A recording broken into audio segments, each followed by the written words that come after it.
নমস্কার বন্ধুরা, সকলকে স্বাগত জানাচ্ছি। আজকে আমি শিম দিয়ে একটি ভিন্ন স্বাদের রেসিপি শেয়ার করছি। এটা আপনারা রুটি, পরোটা, লুচি বা এমনি পোলাওয়ের সাথেও সার্ভ করতে পারেন। খেতে খুবই সুস্বাদু হয়, বানানোটা খুবই সহজ, খুব কম উপকরণে তৈরি হয়ে যায়। চলুন তাহলে আজকের এই রেসিপি দেখে নেওয়া যাক। এই রেসিপিটা তৈরি করার জন্য আমি এখানে 250 গ্রাম শিম নিয়েছি। শিমগুলোকে আমি প্রথমেই আঁশ ছাড়িয়ে নিয়ে পরিষ্কার করে নেব, তারপর এগুলোকে ধুয়ে নেব। তো এখানে আমি আজকে শিমগুলোকে ছুরির সাহায্যে আঁশ ছাড়িয়ে নিচ্ছি।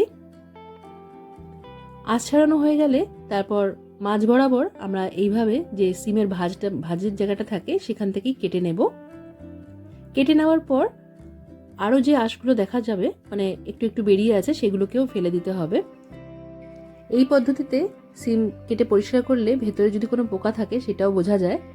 তাই আজকে একটু এইভাবে কেটে নিচ্ছি শিমগুলোকে।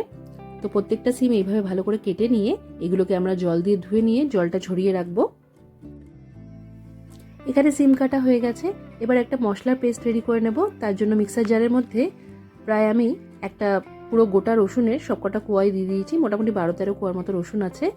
1 মুঠোর মতো চিনেবাদাম রোস্ট করে নিয়েছিলাম, সেটা দিয়েছি।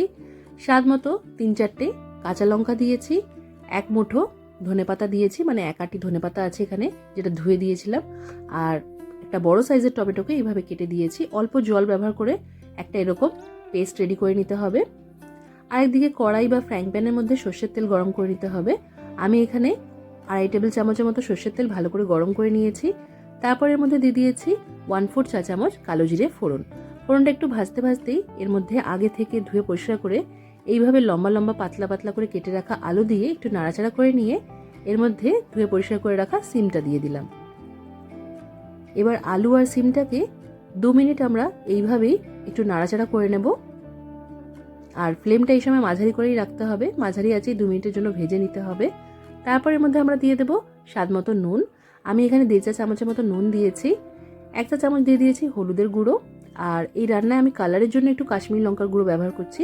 আপনারা এটা কিন্তু বাদ দিয়েও করতে পারেন। এই রান্নায় খুব বেসিক মশলাই ব্যবহার করা হয়েছে, মানে নুন, হলুদ আর লঙ্কার গুঁড়ো। এগুলো দিয়ে ভালো করে মিশিয়ে নিয়ে আঁচটা মাঝারি করে রেখেই এটা ঢাকা দিয়ে আমরা 3-4 মিনিটের জন্য রান্না করে নেব। মাঝে একবার নাড়াচাড়া করে দিতে পারেন।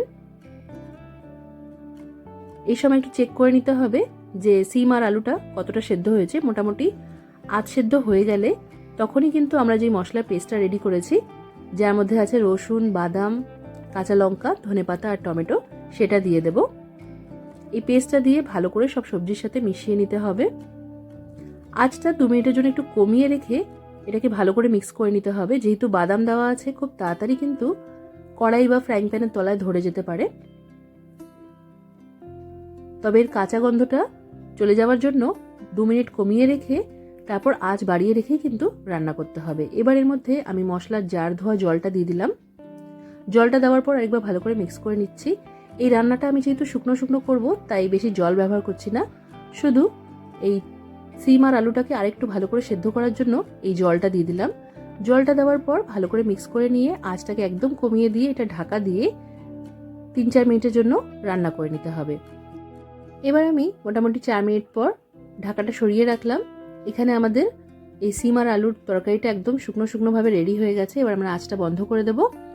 আমাদের এই রেসিপি রেডি হয়ে গেছে। আপনারা এটা রুটি, লুচি, পরোটার সাথে সার্ভ করতে পারেন বা যে কোনো ট্রেন জার্নিতে আপনারা এটা নিয়ে যেতে পারেন। খুবই ভালো লাগে খেতে।